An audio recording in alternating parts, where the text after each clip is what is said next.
Hey everyone, this is Turd Flinging Monkey. Today I'm going to continue my series on the red pill grief cycle. Now in part 1 we talked about the story of Turin. Originally I was going to intersperse clips from the movie Ringing Bell into this video, but I had a legitimate worry that that video would be flagged down for copyright. So for that reason I spun off the clips from the movie into its own video, so that if that video is flagged down for copyright, it doesn't affect the entire video, it doesn't remove both parts. So the commentary is going to be in this video, and the clips from Ringing Bell about the story of Turin are going to be in part 1. So what you're seeing on the screen is my interpretation of the red pill grief cycle. And this is based on the Kubler-Ross grief cycle. Some of the names are changed and stuff like that, but I think it holds up. So let me take you through this. So before the grief cycle can begin, there's an awakening. This is when a man effectively, quote, takes the red pill. This happens one of two ways. There's the easy way, when the man watches MGTOW videos or has a friend that exposes him to MGTOW or the red pill. Perhaps out of morbid curiosity, he starts watching MGTOW videos or some kind of MGTOW content. He just knows something's wrong. He sees something wrong with the world and he seeks out knowledge, and then he is awakened to the reality of gynocentrism. And then there's the hard way, and this is when a man gets married, is in blissful ignorance until his wife decides to divorce him and then takes him to divorce court, where he expects to get a fair shake. He thinks there's still love, he still wants to do what's right, he's not trying to take advantage of anyone, so he goes to divorce court, gets absolutely raped, doesn't understand why nobody cares. He gets a completely unreasonable settlement against him. He's expected to basically live out of his car, give his ex-wife everything. He doesn't understand why the system is so fucked. He can't see his kids. He's just completely fucked. He doesn't know why the system hates fathers, why it hates men so much. And that's how he's awoken to the red pill. And that's why it's known as the hard way. And that brings us to the first stage in the red pill grief cycle, in denial. When you're in denial, you're experiencing avoidance, confusion, shock, and fear. You don't understand what's going on. You know something's wrong. You know the society is built against men. You don't know why. It makes no sense. You've been taught your entire life that the sexes are equal, that women and men can do anything, that we're partners. You've paid your taxes and you've been a gentleman and, your whole life. You've been a good man. And now you're discovering that the world hates you, that women never loved you, that you're just a disposable utility, and you're trying to square this circle in your mind. If you go towards the bottom, I have 3 resources listed: information, emotional support, and mentorship. These correspond to the correct tool that is needed to move on to the next phase of the cycle. So when a man is in denial, what he needs is information. Information which confirms that this is the way reality is. He's not going insane. He's not paranoid. This is reality. Gynocentrism is real. Now that's a terrifying thought. But the old saying that ignorance is bliss is actually false. Ignorance will get you killed. Think of it this way. If you had a disease, a painful disease like cancer or something, you would want to know as soon as possible that you had cancer, so that you could fight it, so that you could live. If you were blissfully ignorant of your cancer, by the time you discovered it, it would already be too late to save you. You'd be dead. In the same way, while ignorance can be bliss in the moment, being ignorant of gynocentrism can allow you to avoid the pain of accepting the red pill and starting this grief cycle. It'll get you killed. It can cause permanent, irreparable damage to your life. And that's if you survive at all. It is far better to accept the truth, even though it's painful, to move forward with that knowledge and start this journey, than to remain ignorant and just wait for something bad to happen to you, to wait for the cancer to kill you. Now, assuming the man in denial has gotten sufficient information to move on to the next stage, we now enter the red pill rage. Now, the red pill rage is a stage of anger, and it's very understandable anger. A lot of people in MGTOW, or especially outside of MGTOW, they see men going through the red pill rage and they think that's a problem. That MGTOW should cast out these men or distance themselves from men going through the red pill rage because it's unhealthy for the community. But of course, MGTOW understand that this is a normal, healthy stage in the grief cycle. You're going to experience some kind of red pill rage. In fact, if you haven't experienced any red pill rage, you may still be in the denial phase. Now, I can't speak for everyone who's gone through the red pill rage, their exact reasons for doing so. It may be highly individualistic. I can only speak for myself. For me, the red pill rage was based on a loss of meaning. I talked about this in a previous video, which I'll link to, but essentially when you take the red pill, when you discover how gynocentric society is, and you realize you can't be that husband and father you looked forward to being, now without completely giving up your freedom. There are things you probably wanted in life. You wanted to live a long, healthy, happy life with your family, the American dream, all that fun stuff. And now that's all been taken away. You realize you can't have it all. If you choose to be a husband and a father, despite your knowledge of the red pill, you're giving up your freedom. You're sacrificing yourself for nothing but gene propagation. And if you want anything more in life, you have to give up on those dreams of having a family. But if you've prepared your entire life for that, if you've looked forward to that, if you found meaning in that, and now that meaning's been taken away, it can affect your entire concept of your identity. Men often define themselves by their relationships. If you just ask a man, so what are you? He's not going to assume you're asking, whether he's a human being or whether he's a man. He's going to assume you mean something like his occupation. Something like that. Like he's going to tell you, I'm a doctor, I'm a teacher, I'm a father.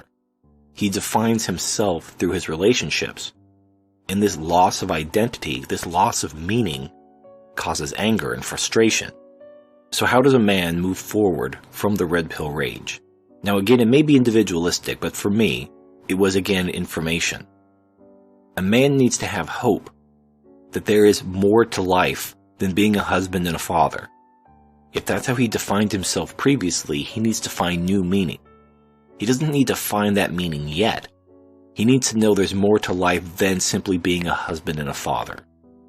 Now, once he accepts that his previous meaning and purpose has been taken away, he's going to enter what I call the valley of suicide. And it's meant to be a graphic, grim picture because this is where a lot of men literally commit suicide. They feel overwhelmed, they have no hope, they feel helpless, they're in pain. They have a fight or flight response. They want to end the pain. Now, how this usually manifests is a man is in the red pill rage, he's angry, but his hope is that the system can be changed, the system can be reformed. So he might dip his toe into being an MRA, or he might encourage his fellow MGTOW to get involved to try to change some laws. He may get angry at MGTOW because they're not being politically active, they're not fighting to fix the system, they're being too passive. This is what a man in the red pill rage sounds like. And perhaps he actually tries to change the laws. He fights for years to get these laws changed to no avail. Not only do the laws not get reformed, they get worse. And eventually he realizes that all of his fighting isn't making the world better. It's not changing anything. He's still in the same place he was before, maybe even worse off. And now he feels hopeless and defeated. And if his goal was to try to reattain his previous meaning, like he wanted to change these laws so that he could become a husband and father, he's still holding on to that old meaning and purpose. When he discovers he can't fix it, he can't stop it, he can't reform anything, when that sinks in, he may become suicidal. If that's how he defined himself, if that's what gave his life meaning and that's gone forever, he may not want to live anymore. He may see that his life is already over. Without that meaning and purpose, there's no point in going on. Now, the way to move through the valley of suicide isn't just through information. You need a second component. And that second component is emotional support. A man needs someone to understand his pain. And this is actually where feminism might have a point when it comes to so-called toxic masculinity. And I mean this in a very defined, very small, strict sense. Men are told they have to be tough. They have to lock all their pain deep down inside. They're not allowed to cry. They're not allowed to show any pain or vulnerability. And the result of this is that men are not allowed to be vulnerable. They're not allowed to show their pain. The only socially acceptable outlet to show your pain and be vulnerable is with a woman. And if you're a MGTOW, you don't have a woman to be vulnerable to. I talked about this in my video, Male Vulnerability Need. A man needs a place where he can let his guard down, where he can let his walls fall. and he can be accepted. And this doesn't need to be in the context of a romantic relationship. In fact, the MGTOW community provides the perfect vehicle to express this vulnerability. Because we're mostly anonymous, some MGTOW do use their real name and show their face, and I salute your bravery, sir. But for the most part, we're anonymous. And that anonymity allows us to be vulnerable and not experience any sort of repercussions in our real life. If you put yourself out there and people make fun of you, well, who cares? It's just words on a screen. You can hit delete, block. You don't have to read it. But with the proper application of emotional support, when a man is allowed to be vulnerable and to vent his pain, he may accept that there's more to life than his previous meaning. He still needs information. He also needs emotional support. And as he moves through the valley of suicide, he's going to discover the next phase of the grief cycle, which is brotherhood. And brotherhood actually represents the third purpose of the MGTOW community. A lot of people think that it's just about making YouTube videos or Reddit posts or something like that just to bitch about women. No, it actually serves three purposes. Purpose number one, it spreads information. This is what's important to people who are in denial or in the red pill rage. Men need to know about gynocentrism. They need to know about female nature. MGTOW also need a place for emotional support. They need people they can talk to, that they could be vulnerable to, and they could be accepted by. And the third one is they need a place where they can vent, where they can share. And that's where brotherhood comes in. In the brotherhood stage, we have emotional healing, we have finding meaning, we have reaching out, learning, and sharing. And in this stage, the most important thing is that the man finds new meaning for his life. The old meaning he had for his life has been taken away and it's gone forever. He now needs to find new meaning. He needs the process. He needs to come to terms and accept that his life has changed. Not with remorse or dour acceptance like, oh, I guess I'll just find new meaning for my life. Oh my gosh, I really wanted to do that, but I guess I'll change. It may start out that way, but at the end, you should be hopeful. You should be excited. You should be ready to look forward to the rest of your life because you have your whole life ahead of you. You have your mind, you have your hands. Even if your ex-wife took all your money, you could make more money. You could live a happy life with new meaning and new purpose. And the tool for this phase of the cycle is mentorship. Now, mentorship doesn't necessarily mean that a MGTOW has to take another MGTOW under his wing and show him the ropes. It just means MGTOW have to serve as examples.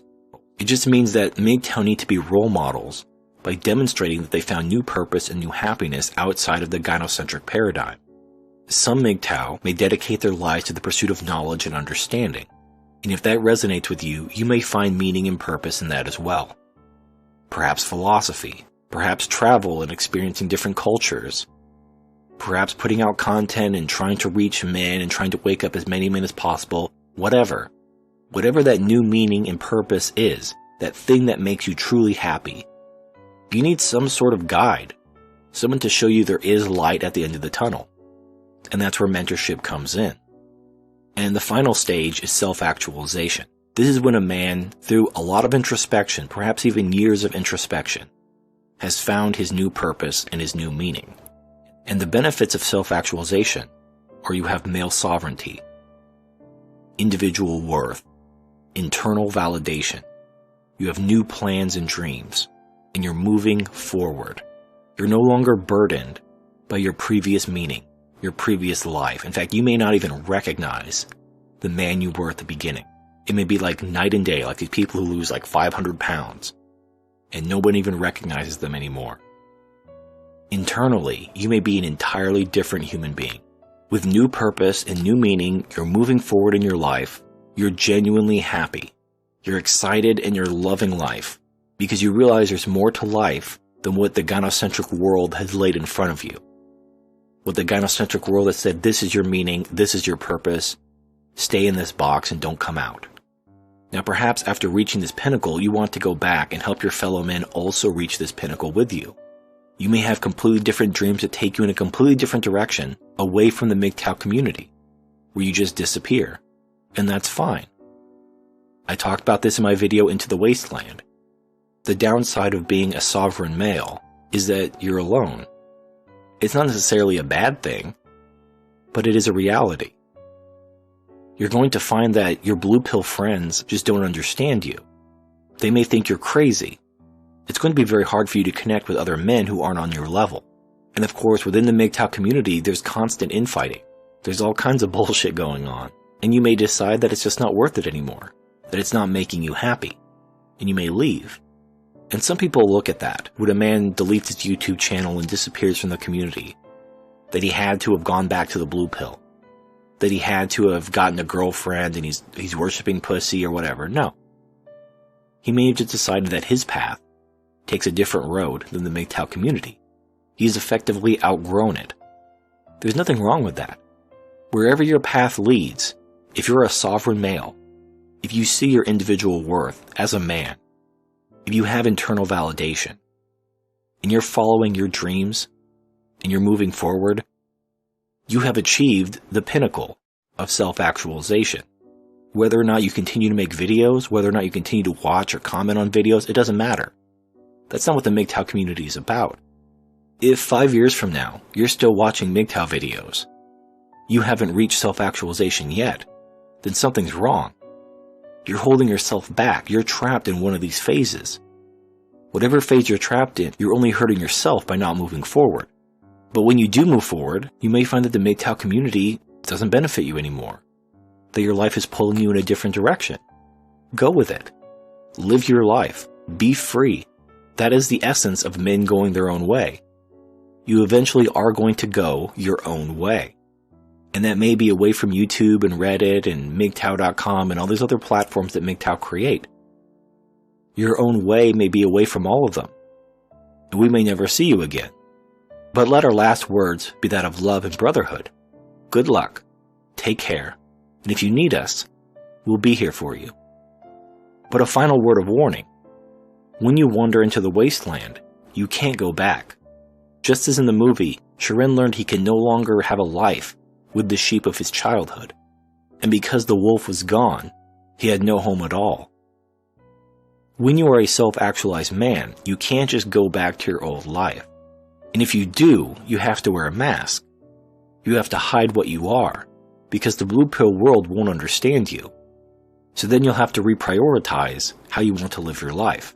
You may have to live a double life to hold down a job. But you may decide that that sort of double life isn't worth it in regards to friends and relationships. And you can't unsee what you've seen. You can't unlearn what you've learned. You can't just go back. You can't be like a prophet going back to the people, spreading the word, because they'll reject you. They have to go through this cycle themselves. The man you once were is dead. You're a new man. And a new man has to live his own life. Just be aware that when this journey ends, your life's going to be changed. Not in a bad way, but in an impactful way. The only way to go back and successfully integrate back into blue pill society is to pretend to be blue pill yourself. And you're living a lie. Now you may decide that that's worth it to you. Going back and living the lie, living almost like a superhero with a secret identity. If that's worth it to you, then go. But if you want to live as your true self, if you don't want to have to wear a mask, you're going to be alone. You may find that the only people you can relate to are people you communicate with online. The people you work with, the people you hang out with in your social life, you just can't relate to anymore. And this is a cost. Is it worth it? Absolutely. But just be aware. Now, if you notice at the bottom of the page, I have information, emotional support, and mentorship, along with some channels listed underneath these things. Now, I'm not saying this is an absolute sense. I'm not saying this is the only thing that these channels can provide. And I'm also not saying that these are the only channels that provide this. These are just the channels that popped into my head that exemplify the resources which are needed to help a man through this cycle. So first we have information. This is typified by channels like Sandman, MGTOW 101, and even Angry MGTOW. They put out information. They're trying to wake men up. They're trying to reach men at the ground level, to try to get them to see the red pill. And different channels are going to resonate with different men. Some men might find MGTOW through Sandman. Some men might watch a Sandman video and reject it, but they might listen to a MGTOW 101 video. Some men might reject a Sandman or a MGTOW 101 video, but might listen to Angry MGTOW, and that might resonate with them. The important thing is that I don't think Sandman or MGTOW 101 or Angry MGTOW would say they really offer much in the way of mentorship or emotional support. They just offer information. And it's not a surprise that these are the bigger channels in the MGTOW community that get more views and so forth and that are more well known because they're trying to reach men at the ground level. The actual size of the MGTOW community is going to shrink as you move through the cycle because different men are at different stages of their journey. When it comes to emotional support, the main channel that I think of is Spetsnaz. If you need emotional support, you need to subscribe to Spetsnaz and you need to watch his videos. Now, not everybody likes Spetsnaz. If you identify as a MGTOW monk, Messenger Rising may be more your speed. He was previously known as MGTOW Messenger, but that's not important. The important thing is that these two channels offer emotional support for men who are in the valley of suicide, and that desperately need that emotional support. Now, there were other channels in this space like Dark Knight and Nico Chosky. They both deleted their channels, which is a shame. Now, when it comes to mentorship, I've included Barbarossa, Stardust, Marcus from the Groundwork for the Metaphysics of MGTOW, and Coltate. These are men who have found purpose and are being mentors by showing you how you too can find your own purpose. For Stardust and Coltate, it's the acquisition of knowledge and understanding about the human ape, as they call it. For Marcus, it's about philosophy. For Barbarossa, it's about spreading the message and just being the OG MGTOW that he is. But notice that there's no resources for self-actualization. And that's because it's individual. Nobody can tell you what self-actualization means. That's something you have to discover for yourself. But again, if I've ignored your channel or you think your channel belongs in this list somewhere, I'm not saying it doesn't. These are just a few examples that I came up with. It's not meant to be an exhaustive list of where every MGTOW channel fits. But I actually hope that this helps show where these different MGTOW channels fit within the community, and how they all help men in their own way. A lot of people look down on channels like Sandman, MGTOW 101, and Angry MGTOW because there's no intellectual rigor behind them, or very little. And even Marcus did a video about the MGTOW migrant crisis, about casting the net too wide and bringing too many men into MGTOW. According to Sandman, he discovered MGTOW by watching Stardust videos. That's extremely rare for a man with no red pill knowledge to just watch a Stardust video because they're very long. He's gotten better at making them, under 20 minutes. But for a while there, his videos were almost an hour long. If you had no red pill knowledge, you were just going to be bored out of your mind, and you weren't going to accept the message, not because it was incorrect or there was any sort of issue with it. It was too much. You weren't ready. You need milk before you can eat meat. You need to crawl before you can walk. So channels like Sandman, MGTOW 101, Angry MGTOW, they're deliberately playing to the lowest common denominator. I mean, they'd admit that. By playing to the lowest common denominator, they can wake up men who wouldn't be ready to watch a Stardust video or a Groundwork for the Metaphysics of MGTOW video. They're just not ready. And I think that if we as a community appreciate where these different channels fit in, we don't need to look at them as inferior or not really MGTOW, or bad for MGTOW, or good for MGTOW. They just have a different demographic that they're trying to reach. And if we focus on our strengths, we can help men throughout this entire cycle. We can help them go from in denial to self-actualized. I can't think of a channel that does it all. I mean, if there's a channel that combines MGTOW 101, Spetsnaz, and Stardust into one channel, I'd like to see it. We can't be all things to all people. We can only be ourselves. So be yourself. That's really what self-actualization is. Be yourself, be happy, be free. This is Turd Flinging Monkey. Thank you for watching, and I'll see you next time.